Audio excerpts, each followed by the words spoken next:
Hello everyone, my name is Chen, and today I'll be presenting our work, Sounding Actions, learning how actions sound from narrated egocentric videos. Human activities often produce sounds depending on what actions we perform and what we are interacting with. Understanding the link between audio and visual is important for many real-world applications. For example, generating the sound effects for AR/VR games, generating the sound effects for films or as known as Foley, or performing multimodal action recognition. To study actions that sound, we look into egocentric videos, which has both close-up view of the action and the near-field recording of the audio. So given an in-the-wild video and its audio track, we want to find out what visual actions make sound. If we had the labels of video and audio events, we can discover sounding actions by intersecting audio and video events. This will exclude visual actions such as take a knife that does not make sound, or audio events such as footsteps which do not have visual correspondence. However, these annotations are very expensive to collect. How do we determine if a clip contains action that sound without annotations? To tackle this, we propose to first leverage narrations for providing temporal grounding. Ego40 and application, the two commonly used egocentric video datasets, have time-stamped narrations describing atomic actions, and we extract clips around these timestamps. Here are some examples.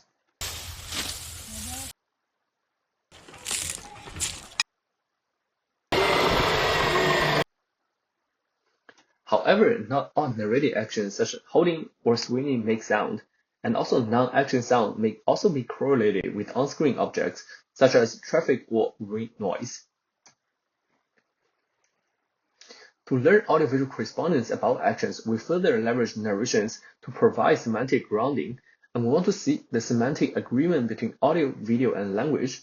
If we visualize how these modalities overlap with the Venn diagram, it is clear that what we are interested in is actions that are both visible and audible. So basically examples where region 1 is non-empty. We want to find such examples and bring their audio-visual features closer in the embedding space, which can be formulated as optimizing the consensus between different modalities.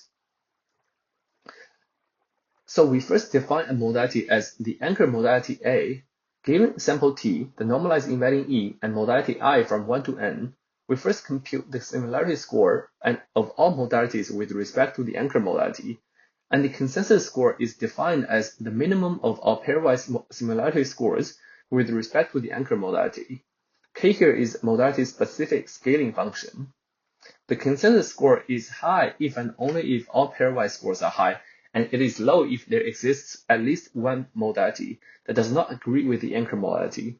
After obtaining the score, we design the consensus loss to force all other modalities to follow this consensus.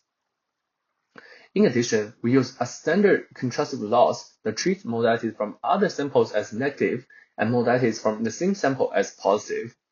Altogether, this multimodal contrastive consensus coding pushes embedding with a low consensus score apart, while pulling together embeddings with high consensus score, thus aligns embeddings better in the joint embedding space. For evaluation, we first ask professional annotators to annotate whether a clip contains action that makes sounds for 33K clips, and then we evaluate how well different models discover sounding action. For example, in this clip, while the traffic noise is loud, there is no sounding action. If we feed the audiovisual data through our Learn encoder and compute the dot product, we can get the audiovisual similarity score, which indicates how much the audiovisual streams are corresponding. We also compare with two baselines, CMC and ImageBind, that model all modality pairs jointly or sequentially without considering the consensus. It is clear that these two baselines indicate the audio-video streams are highly corresponding in the clip, while our models assigns a much lower score, agreeing with the annotation. And in this clip, the foreground pouring action clearly makes sound, and our models assigns a much higher score accordingly.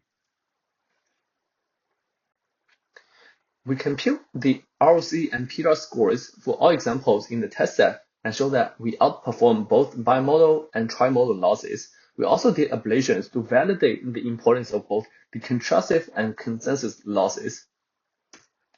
Our model is also capable of cross-model retrieval, and here is one example of video to audio retrieval. So given this video query,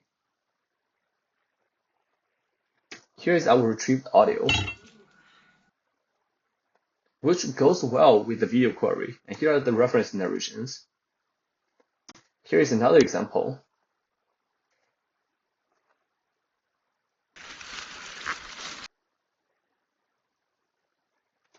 For more details, please check out our project page. Thank you.